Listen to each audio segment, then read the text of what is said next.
വിഷ്ണു ഗുരുദേവോ മഹേശ്വര ഗുരു സാക്ഷാൽ പരബ്രഹ്മം തസ്മൈ ശ്രീ ഗുരവേ നമഃ.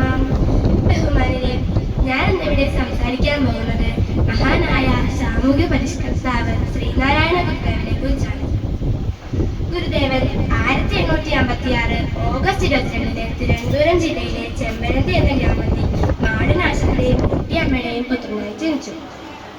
ബാല്യത്തിൽ തന്നെ ഗുരുവിന് അറിവിനോടും ആത്മീയ ചിന്തകളോടും വലിയ ആകർഷണം ഉണ്ടായിരുന്നു.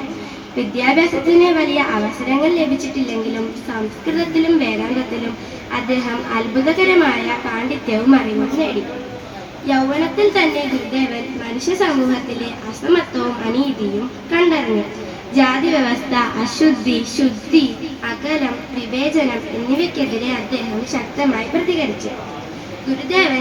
ഗുരുദേവന്റെ ജീവിതത്തിലെ പ്രധാനമായ ഒരു സംഭവമായിരുന്നു 1888 അരുവിപ്പുറത്ത് അദ്ദേഹം സ്ഥാപിച്ച ശിവലിംഗം. അന്ന് ബ്രാഹ്മണരല്ലാതെ മറ്റാർക്കും ക്ഷേത്രങ്ങൾ സ്ഥാപിക്കാനാകില്ലെന്നും കരുതിയിരുന്ന സാഹചര്യത്തിൽ ഗുരുദേവൻ ജാതിയോ മതമോ നോക്കാതെ എല്ലാവർക്കും ആരാധിക്കാവുന്ന ദൈവമെന്ന് പ്രഖ്യാപിച്ച് ശിവലിംഗം സ്ഥാപിച്ചത് കേരളത്തിലെ സാമൂഹിക ചരിത്രത്തിലെ വിപ്ലവകരമായ ഒരു മാറ്റമായിരുന്നു. ഗുരുദേവൻ സമൂഹത്തിനായി നിരവധി ക്ഷേത്രങ്ങൾ, ആശ്രമങ്ങൾ, വിദ്യാഭ്യാസ സ്ഥാപനങ്ങൾ എന്നിവ സ്ഥാപിച്ചു. അദ്ദേഹത്തിന്റെ സന്ദേശങ്ങൾ സമൂഹത്തിൽ വലിയ ഉണർവുണ്ടാക്കി. ഒരു ജാതി, ഒരു മതം, ഒരു ദൈവം, മനുഷ്യൻ, അറിയുക, വളരുക തുടങ്ങിയ ഉപദേശങ്ങൾ ഇന്നും മനുഷ്യ സമൂഹത്തിന് പ്രകാശം പകരുന്നു. 1903 ഗുരുദേവൻ സ്ഥാപിച്ച ശ്രീനാരായണ ധർമ്മ പരിപാലന യോഗം, അതായത് നമ്മുടെ SNDP യോഗം, അദ്ദേഹത്തിന്റെ ആശയങ്ങൾ സമൂഹത്തിലുടനീളം പ്രചരിക്കാൻ കാരണമായി.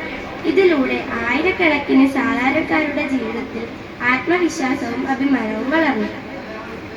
1924 നടന്ന വൈക്കം സത്യാഗ്രഹത്തിന് ഗുരുദേവൻ ആത്മീയ പിന്തുണ നൽകി. ഇത് കേരളത്തിലെ അന്ത്യരുടെ ക്ഷേത്രപ്രവേശന സമരത്തിനും സാമൂഹിക സമത്തിനും വലിയ കരുത്തായി. ഗുരുദേവന്റെ ജീവിതം മുഴുവൻ ആത്മീയ ഉണർവും സാമൂഹിക സമത്വവും വിദ്യാഭ്യാസത്തിന്റെ പ്രാധാന്യവും സ്നേഹവും സഹോദരത്വവും മനുഷ്യർക്കും പഠിപ്പിച്ചിരിക്കുന്നു. 1928 സെപ്റ്റംബർ 20 ഗുരുദേവൻ മഹാസമാധി പ്രാപിച്ചു. എന്നാൽ ഇന്നും ഗുരുദേവന്റെ ഉപദേശങ്ങളും സന്ദേശങ്ങളും കേരളത്തിന്റെയും ലോകത്തിന്റെയും വഴികാട്ടിയായി തുടരുന്നു. ഇത്രയും നേരം എന്റെ പ്രസംഗം കേട്ടതിന് നിങ്ങൾക്ക് എല്ലാവർക്കും ഗുരുദേവന്റെ അനുഗ്രഹം ഉണ്ടാവട്ടെ എന്ന് പ്രാർത്ഥിച്ചുകൊണ്ട് ഞാൻ നിർത്തുന്നു. നന്ദി, നമസ്കാരം.